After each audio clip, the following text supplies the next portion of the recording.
right, so this is a dollar-rupee outlook. Let's first look at the disclaimer before we go further. Take a nice long look at it. This is just me expressing my views. You're not supposed to rely on this for any kind of investment decision. No responsibility for any kind of monetary loss incurred through actions in reliance upon these statements that follow. Right, so if you've had a look at the disclaimer, let's go back to what this is. This is a dollar-rupee outlook. The bottom line is, let's look at the long-term charts on the dollar-rupee. These are the charts from FX Talk, very nice website for long-term data. So if you look at it, this is a long-term chart from 1953 on the dollar-rupee. So you see the chart going up, so the dollar strengthening and the rupee is weakening. Now you can see clearly there are two distinct phases in the uptrend here. You have one phase up to about 2003 or something like that, and then you have the peak over here, and then you have a fresh phase of the rally starting around I think this is late 2007. If we look at this chart, we can see this is late 2007 that the new phase starts. I think around so late 2007, which is the start of the new phase of the uptrend. So the bottom line, the view is that I feel that this is going to continue to go higher. There's no way that this uptrend has ended. If you want to take a closer look at this, you zoom into this part here. When you look at this chart is from late 2007 onwards, which means basically it's from here. If you want to zoom into this part, you can actually come into this chart here and see that. And you look at this continuing uptrend in the dollar, and there's no way this stuff has ended, okay? This is going higher according to me. So this market, I'll be playing this from the long side, definitely. I don't see the point of shorting the dollar to make a few bucks other than on an intraday basis, strictly speaking. Right, so let's look at some of the finer details that we can discuss or talk about in this with respect to this market. So let's look at what we can do. One of the things we can do, which is ask ourselves this question, right? When you look at this long-term trend, one of the questions that's important is how far is this latest phase of the uptrend likely to extend? One of the ways you answer that, it's not terribly important really from a technical point of view, because you don't have to use take profits orders necessarily. You could just use trailing stops if you feel that you're still bullish. You can just use trailing stops, but still it's not uninteresting to do this analysis. So one of the ways we do that is we can learn about price projections. So what we do is we look at the extent of this rally here, and we project the fractions and multiples of the extent of this rally from this point over here, which is the point where the second phase of the rally begins. So when we do that, we see we can do that here through a spreadsheet. This is the bull market projection. This is 476 to 50.1 is this part of the rally. It's around you can see here it's 476. And then it's around 50.1. We don't know the exact high, but I've taken it as 50.1. And then, so that's a rally of the rise is 45 rupees 34 paisa. And the projection point is 39.11. This is correct, actually. This I know from this particular chart. Okay, 39.11. Yeah, this is the one. That's the low in November of 2007. So we have projected it, and then what we get, so this is the spreadsheet that gives you that. This is the calculation here, and one of the things you can see is this multiple of 1, which means that 84.45. So when this rally reaches 84.45, so far the high has only been a maximum of 77.42. When it reaches 84.45, the second phase of the rally from here would have traveled exactly the same length as the first phase of the rally from here to here. That's the meaning of 84.45 being the 1 multiple, all right? But in fact, we may actually project even higher for 1.236, 1.6, 1.414, which is the root of 2, and then 1.5, 1.618, 112, going up to 112.5. So it's going to be a steady depreciation in the rupee, steady appreciation in the US dollar over the long term. So it's nothing to really worry about. I don't think it necessarily means that the Indian economy is going to be a disaster. The economy is being actually improving while the rupee has been depreciating. So I wouldn't worry about the level of the exchange rate if I were an Indian thinking about the economy. So that's one of the questions that we can ask and answer in this kind of fashion. And the other thing, the other kind of analysis that we can do is the retracement analysis, to ask ourselves this question. And we focus on this part of the analysis and try to derive a short-term tactical perspective as to how to play this market, given that we're bullish overall. So you look at this long-term trend here from late 2007, and let's focus on the last part of this rally, which happens, the latest part. Let's not call it the last part, the most recent part of this rally, which is from 69. Maybe this is 68. Is it 68.12? Yeah, 68.12. So this last part, which happens from July of 2019 to March of 2020, is the latest high, and we're still in the correction after that. So let's focus on this part here. If you do that, you get, if you look at a 5-year chart, you get this, and you can see a little bit more detail of the most recent phase of the rally. And you can see a little bit of a triangular consolidation happening here. So there are two other retracements which I've done, which is 68.12, which is a retracement of the move from here to here, and the retracement of the move from here to here. And these two are shown over here, 68.12 to 77.42 and 70.19 to 77.42. This is 68.12 and this is 70.19. So the reason I've done these two is that it's possible that we are only correcting, at this point, we're only correcting the phase of the rally from here and not even the phase of the rally from here. So that's why I did both of them. If you do them, you see that, and the lowest point that has been reached since, if we use a short-term chart here, we use a 4-hour chart, you can see a little more detail.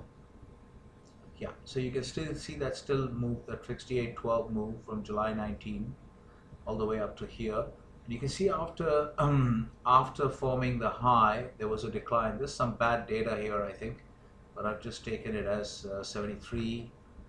I've got the level here, 73.69. This is the lowest low that was marked after making the all-time high, after marking the all-time high.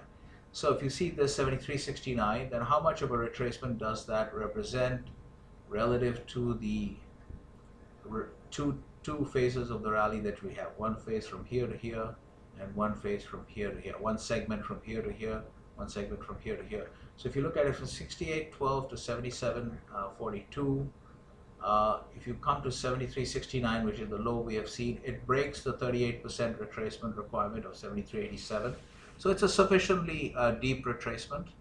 And from 70.19, it is more than a 50% retracement. If you take 70.19 to 77.42, at 73.70 roughly here, we have actually broken below the 50% retracement, which is to say that if you look at the segment of the uptrend from here to here, the subsequent decline retraced more than 50% of the rally from here to here. So the meaning of these numbers essentially is that whether you look at the rally from here as having ended its first phase at this point, or only the rally from here as having ended its first phase here, in both cases you've had a sufficient retracement from the high, and therefore we can reasonably assume that even that the dollar is going to go directly up from here, and there's no need for it to correct further downwards before it actually makes a new high, which is the view that I'm taking here. This is what seemed likely to me, and I'm going to now zoom into this part of the rally here. And you can actually see, those of you who are familiar with Elliott wave analysis, if you look at, let's go zoom out and see the formation here. You can see the high made at 77.42. After that, there's a wave down. So if you use your Elliott wave counts, you have, this is the A wave, B wave, C, D, and E. There's some bad data here. So this E is actually higher than A, B, C. This is the C point, and this is the E point. So it's well within the triangle. You can see the triangle. If you use daily data, you can see the triangle quite nicely. Even on a 5-year chart, you can see the 5-year data range. You can see the triangle forming quite nicely. So this point that what I think is actually happening is that you've seen this correction. this corrective decline, shallow corrective decline in the form of a classical Elliott wave triangle. And the fifth wave is already over, so I think we're actually ready to break out. So if you zoom in further, I think what is actually going to happen, if you see there's a small rally here, this low, there's a lot of bad data here, but I think it's around 74.15 or so on the 5th of July, something like that. Yeah, it's hard to make out actually because we don't have access to the traded levels, but it's something like that. So maybe around 74.15. That's the level I've given in the report here. 74.16. So I think it's actually going to make a move above 77.42, even below, before dropping below 74.16. And so therefore, the strategy I'm going to follow is to buy dollars and take a stab at this rally and risk 1% of risk capital on this idea that even this low is not going to be broken before the dollar makes a new high. And how do we do that? We can actually do that tactically by splitting it up into two orders. You take the amount of risk that you're willing to put here, which should be around not more than 1% of your total risk capital. You decide how much that amount is going to be. When you split that amount into two lots, you have a market order for the first lot and you have a limit order for the second lot. So what you do with the first lot, you buy at market when the market opens on Monday. So it seems to be around 74.75. Then you do a retracement for this move from here to here. If you assume it comes back about 61.8%, that would be here. If it's the last retracement I've done, 74.16 to 75.35, which is basically this move here. 74.16 to 75.35, this last phase of the rally from 2nd July, but early July to till about I think 14th July. So from 5th or 6th of July to 14th July, this small move that we have seen here, that is the move from 74.16 to 75.35. At 74.61, you'll have 61.8% retracement of this rally, about 1 rupee 20 paise. And that's where you put in a limit order to buy the second lot. Okay, so you split up your total risk capital into two lots. One lot you enter through a market order, one lot you enter through a limit order at 74.61. Okay, so that's the plan. I think it won't even go below this, and even if it does, if you go back now, we just go back up to 40. So I would not change my dollar rupee bearish, my rupee bearish view, the dollar bullish view.